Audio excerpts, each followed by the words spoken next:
Bienvenue dans l'émission Découvrons la vérité. Pourquoi ces pleurs, ces malheurs, ces divorces dans nos familles? Une solution s'impose, mais comment? Découvrons la vérité.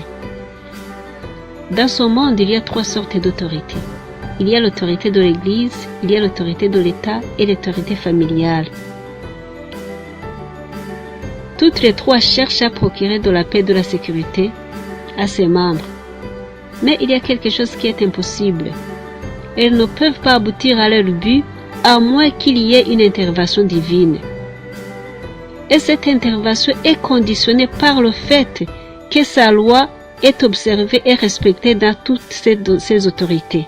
Apocalypse 17 au verset 14, on nous dit que tout le monde doit aimer Jésus, parce que c'est lui qui est le roi des rois. Sans lui, rien n'est possible. Dans nos familles, vous allez remarquer que la pauvreté, les maladies, les stress se sont enracinés parce que l'autorité divine est absente. C'est pourquoi toutes sortes d'hommes se trouvent dans nos familles. Mais ne vous en faites pas, la Bible nous suggère une solution. C'est l'application du christianisme dans nos familles. Il est vraiment très regrettable d'être appelé à elle enfant de Dieu, un vrai chrétien, alors que dans la famille, on ne voit qu'une personne à caractère bestial. Écoutez la vérité. Une bonne famille est un petit ciel. C'est la paix qui règne et chacun des membres est au service des autres. Dans une telle famille, chacun aime la loi de Dieu. La psaume 119 au verset 165 et dans Jean 14 au verset 15 à 21 nous montre les bienfaits d'aimer la loi de Dieu. 1. Ça procure de la paix et aucun malheur ne peut arriver à ses membres. Pourquoi? Parce que Jésus et le Père aiment de telles familles. Ils se feront connaître par eux. Plus d'injustice. C'est pourquoi la loi de Dieu doit régner dans nos familles. Les membres d'une bonne famille se confient en Dieu.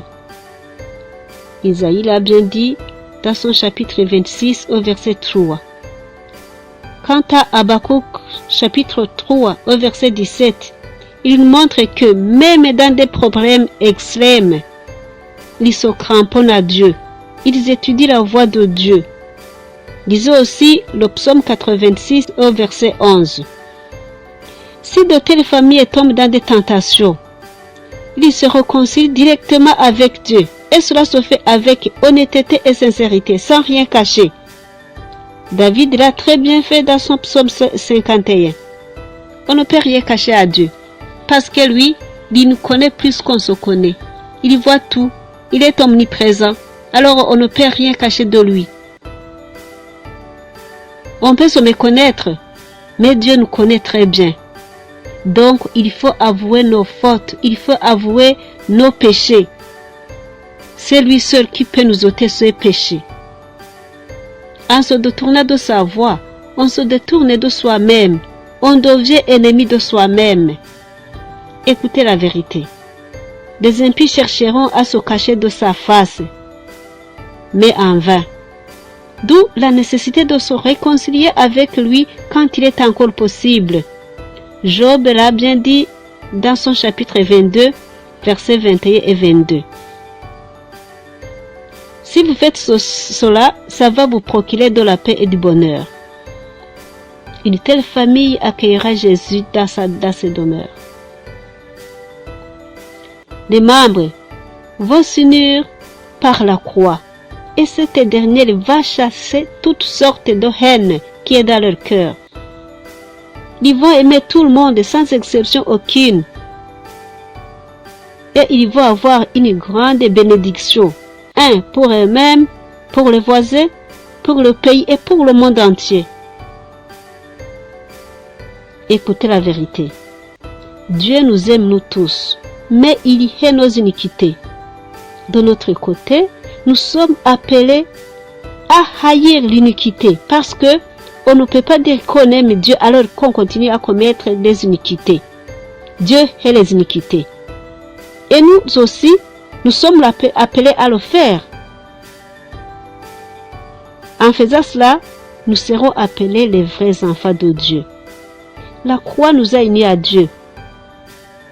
Il a la capacité de détruire toutes sortes de haines, qu'elles soient héréditaires ou acquises. La croix est capable de le faire pour nous. Toutes les autres autorités qu'on a citées là en haut, ça peut être bien organisé et réussi une fois seulement que l'autorité de la famille est bien appliquée. Parce que l'Église est composée par les membres des familles. L'État est composé par les membres des familles. Et si les membres de famille sont guidés par la loi de Dieu, si ces familles sont bien organisées, alors les autres deux autorités vont régner sans problème. Alors commence chez toi. Et moi aussi je vais commencer chez moi. On va essayer et sans doute on va réussir. Voilà la vérité.